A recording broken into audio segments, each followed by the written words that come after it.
আশা করি সকলে ভালো আছো, সুস্থ আছো। আমিও ভালো আছি, সুস্থ আছি। আজকে দেখো, আজও একটা নতুন ভিডিও নিয়ে তোমাদের কাছে চলে এলাম। কি বলো তো, পনিরের রেসিপি।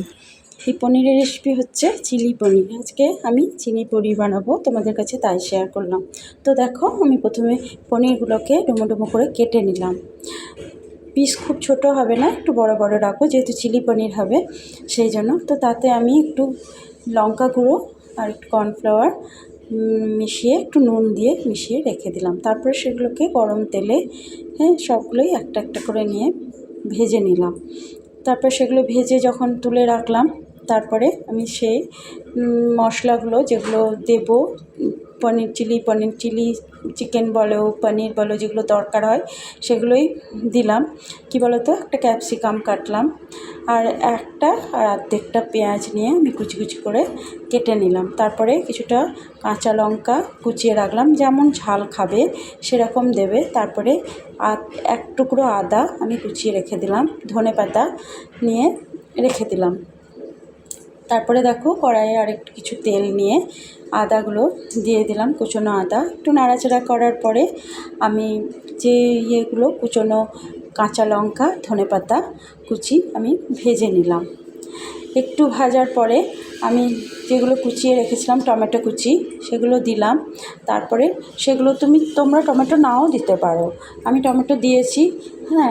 তারপরে পেঁয়াজগুলো একটু বড় বড় করে কুচিয়ে নেবে। ছোট ছোট করে কুচোনো ভালো লাগে না চিলি পনিরে, একটু বড় বড়। ক্যাপসিকামগুলোও বেশ বড় বড় করে কাটতে হবে।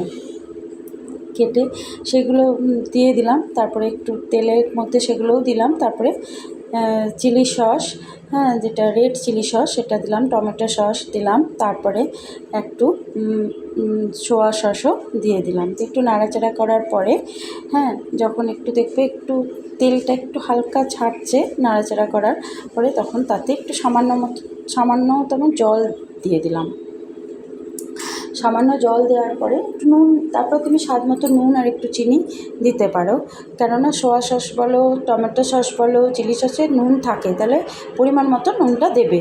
তারপর একটু জল দেওয়ার পরে আমি আর একটা বাটিতে একটু কর্নফ্লাওয়ার নিয়ে সেইটাতে একটু জল দিয়ে আমি গুলে নিলাম। তারপরে ফুটন্ত যখন জলটা ফুটে উঠেছিল, তখন আমি তাতে সেই কর্নফ্লাওয়ারটা দিয়ে দিলাম। দেওয়ার পরে আমি একটু নাড়াচাড়া করার পরে দেখলাম যে একটু বেশ গ্রেভিটা একটু বেশ হয়েছে, তখন একটু ফুটে উঠেছে, তখন আমি ভেজে রাখা পনিরগুলো আমি দিয়ে দিলাম। তো দেখো বন্ধুরা, একটু ফুটে গেলেই আমি তাতে একটু কাসুরি মেথি, কাসুরি মেথি না থাকলেও কোনো ব্যাপার না, তোমরা নাও দিতে পারো। আমার ছিল, আমি সেই জন্য একটুখানি ওটাকে গ্রেট করে একটু দিয়ে দিলাম নামাবার আগে। তো দেখো, আমার চিলি পনির রেডি হয়ে গেল। তো এই সহজ পদ্ধতিতে তোমরা ডিনারে এটা মাঝে মাঝে বানাতেই পারো। আমি খুবই সহজভাবে করেছি। ঘরে যা জিনিস ছিল তাই দিয়েই করেছি। তো রুটির সঙ্গে বলো, পরোটার সঙ্গে বলো, লুচির সঙ্গে বলো, দারুণ লাগে। তো আমি রুটি করেছিলাম, তো রুটির সঙ্গে সবাইকে দিলাম। তাহলে বন্ধুরা বলো তো, আমার ভিডিওটা তোমাদের কেমন লেগেছে? ভালো লেগে থাকলে ছোট্ট একটা লাইক করে দিও।